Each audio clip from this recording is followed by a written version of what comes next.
I'm Shiva, and today I'm gonna teach you 3 Persian expressions along with an exciting story and lots of examples, so you can make sure you really learn them and never forget them. در روستای ساحلی چند ماهی هر سال یک جشن بزرگ برگزار می شد. مسابقه ای که همه دوستش داشتند. جستجوی ماهی طلایی افسانه‌ای. هر کس زودتر ماهی را پیدا و صید می کرد، قهرمان سال می شد.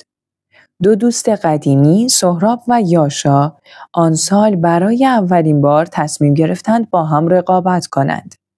سهراب از چند هفته قبل شروع کرده بود به خرید بهترین وسایل ماهیگیری که می توانست تهیه کند.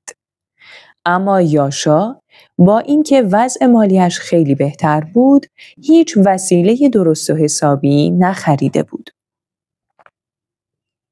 صبح روز مسابقه، مردم در اسکله جمع شده بودند. هر ماهیگیر وسایلش را بیرون می آورد و خودش را آماده می کرد. سهراب بهترین و جدیدترین ابزار ماهیگیری را داشت. اما یاشا قدیمی‌ترین و بی‌مصرف‌ترین وسایلی را داشت که هر کسی تا حالا دیده بود. با این حال، باور داشت که با همان وسایل زنگ زده نفر اول مسابقه می شود. مردم بین خودشان پچ می کردند. یاشا خیلی خسیسه. پولش زیاده ولی از دستش حتی یه قطره آبم نمی چکه. با شروع مسابقه، سهراب با آرامش به سمت ساحل رفت. اما یاشا که بیش از حد هیجان زده شده بود و درست فکر نمی‌کرد، ناگهان از شدت عجله کله پا توی آب پرید. لغزید و مستقیم افتاد وسط قایق یک پیرزن. پیرزن داد زد: پسر جون، چی کار می‌کنی؟ قایق منو با دریا اشتباه گرفتی؟ تماشاچی‌ها زدن زیر خنده و یاشا دست از پا درازتر و خجالت زده به اسکله برگشت. چند ساعت گذشت. یاشا بالاخره یک ماهی بزرگ گرفت و با غرور فریاد زد: دیدین گفتم که میبرم؟ من بهترین صیادم. اما وقتی قایق‌ها به ساحل برگشتند، معلوم شد که یک پسر بچه 10 ساله آرام و بی‌ادعا ماهی طلایی واقعی را گرفته است. یاشا با چشم‌های گرد گفت: پس من چی؟ پیرمرد خردمندی که همه احترامش را داشتند خندید و گفت: پسرم، دست بالای دست بسیاره. همیشه کسی هست که از تو بهتر باشه. مهم فروتنی و تلاشه، نه ادعا.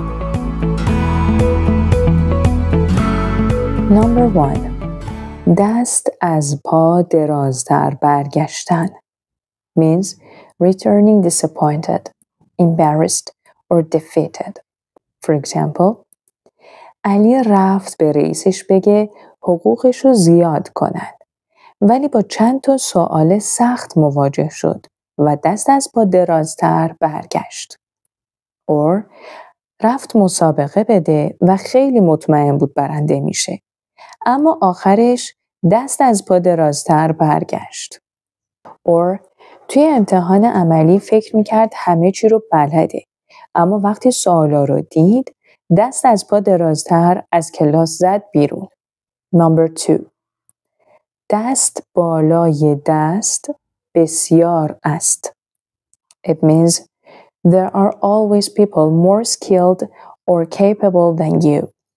For example, هر چقدر فکر می‌کردم کارم عالیه، وقتی کارای بقیه رو دیدم فهمیدم دست بالای دست بسیاره. or تازه فهمید که با وجود تجربه زیادش توی شرکت آدمایی هستن که بهتر از اونن.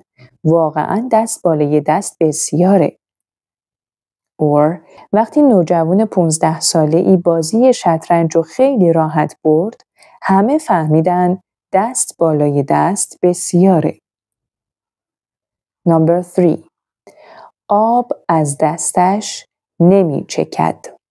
It means very stingy or unwilling to spend money. For example, برای تولد دوستش حتی یه شاخه گل هم نخرید. واقعاً آب از دستش نمی چکه.